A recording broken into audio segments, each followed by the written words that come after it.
Chapter 21. After the Sale. Naively, I suppose, I assumed Reitmans would capitalize on what I considered to be Shermax's major strengths and assets. In my opinion, these were its senior and middle management teams, all the incredibly gifted and committed head office and field personnel across the country, the company's corporate culture and its management philosophy, and the system that had proven to be so successful over the years. I had heard that several of the Reitmans advisors and their board had recommended that they capitalize on those strengths and assets and not destroy them, but that is hearsay. I expected Shermax to continue to operate pretty well intact for at least 2 years. Again, I assumed that once the new owners had the opportunity to see how Shermax really worked, they would adopt the best practices of both companies. Based on those assumptions, I signed a 2-year contract and expected to be with Reitmans, contributing to that process for at least that time. I also accepted an invitation to become a member of the Reitmans board of directors. I even persuaded the established Shermax team that we would continue to be a team, working together, albeit as part of the larger Reitmans organization, with all the benefits that could accrue from being part of a much larger company. But it was not to be. I would like to be able to say that everybody lived happily ever after, especially because for me personally, the timing was exactly right. I could not have asked for a better ending to an incredible journey. But there was also a lot of sadness. It was heartbreaking that within 3 months of the sale, Shermax had literally disintegrated. Shermax was a unique company with a unique culture driven by a number of powerful business concepts and an extraordinary team of talented individuals. It was a huge disappointment to me when Reitmans decided to integrate the Additionel and the time maternity divisions into their own operations and allow Shermax and everything it represented to disappear. However, it is well known in business circles that merging two companies is a difficult task, and that the merging of two corporate cultures borders on the impossible. The Reitmans and Shermax cultures were so different that in retrospect, I recognize that Reitmans took the only course, integrating the two companies, that made sense.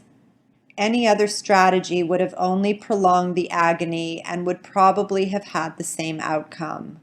Having praised the strengths and virtues of the Shermax organization, in retrospect, I must also acknowledge that Reitmans, too, is a very well-managed company. In fact, it is a great company. After the sale was concluded, I planned a dinner party at my home for 40 members of the Shermax team with whom I had worked very closely. I had formal invitations printed that said something to the effect, "To thank and acknowledge you for helping to bring the Shermax ship home." That wording turned out to be inappropriate and I was caught off guard. Just at the time the invitations were being printed, massive layoffs of Shermax employees were announced. When the invitees received their invitations, the mood became, "Your ship came home, but ours sank." I truly believed what I said when the sale was announced, that Shermax would stay intact for 2 years, that Reitmans was growing a company and would need good people, and given the quality of our people, that most jobs would be safe. I had not anticipated the level of hurt that would result as a consequence of my good fortune. To this day, I feel very sad about the turn of events. The party went ahead as planned, although a few of those invitees were upset with me and did not attend. Some even told me that they felt I had sold them out. Despite this, everyone who attended did so with good grace. My intention was to acknowledge and honor my guests for their contributions to me and to Shermax. As things turned out, despite their concern for their future, they took the opportunity to honor me. They all came with touching words of appreciation for the years we had worked together and for the contributions they said I had made to their lives. It was an evening filled with both joy and sadness. I will always remember and cherish their words. For me, the sale of Shermax was bittersweet. It was bitter because of what happened to most of the people who were part of the extended Shermax family. Shermax had become the home and family for so many people who expected to live out their working lives with the company. But the rug was pulled out from under them. It was sweet because it brought financial security to me and my family. I had spent 45 years building Shermax, and it was time for me to move on. Within a couple of months of the sale, it became obvious to me that I was in no position to contribute either to the transition or to the ongoing operations. I was powerless and I was only getting in the way.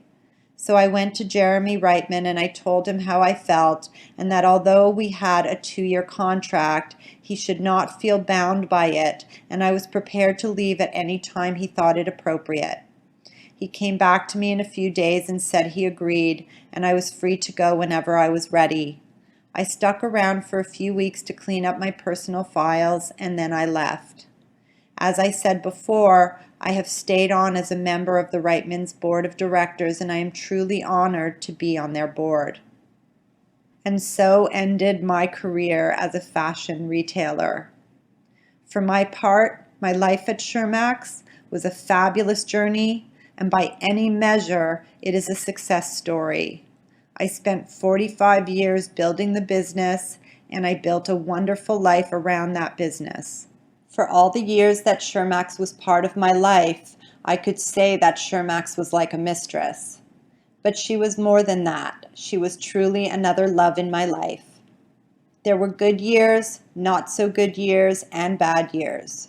But despite the difficult times and all the challenges I had to overcome, on balance, it was an amazing ride and I loved every moment of it. Shermax afforded me incredible opportunities to travel, to meet and associate with amazing people, and my years in business contributed to and were the catalyst for my metamorphosis as a person, as a businessman, and as a leader. There are times when I feel I want to get up on the rooftop and shout to the whole world how lucky I am, and to thank the universe for blessing me the way it has, and to thank my guardian angel for taking such impeccable care of me. I came to the end of that journey, but that is by no means the end of my travels. I had this book to write, and I hope I have other contributions to make.